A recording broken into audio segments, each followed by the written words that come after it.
I guess one of my favorite sayings is that if you don't want an answer, don't ask the question. And that's our position. Captain Byrd?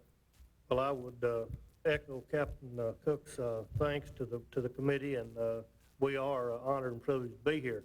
I have a concern, I think, that's greater than this, and I've written to my Congress and senators about it. The first time I've ever done that in my life. And that's my concern, that we are fast going down the road to the federal police force in this country. We seem to have a tendency to federalize every crime.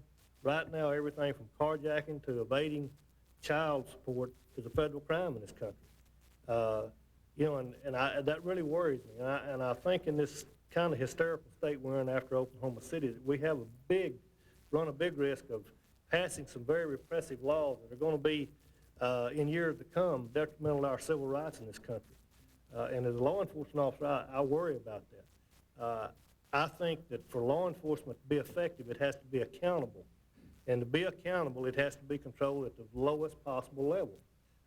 And it worries me to think that we're vesting, and I don't mean to be, you know, singling the FBI out, but we seem to be investing a tremendous amount of authority in the FBI to take over every aspect of civil law enforcement in this country. And I just, you know, I feel strongly about that. I think that it's detrimental to our continued freedom in this country because I don't believe anybody wants a national police force in this country, and I certainly don't. And I just think that we need to kind of step back, take a deep breath, and look at this thing, and you know, all the militia stuff and all that, and it is serious. There's no doubt about it.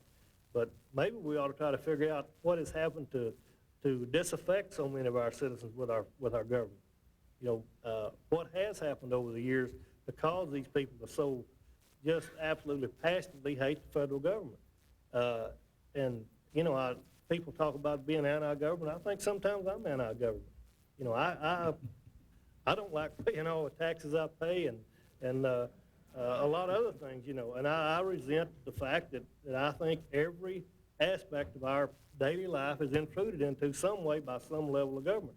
I'm not going to go out and take up arms against this government, but quite the contrary, I'm going to defend it.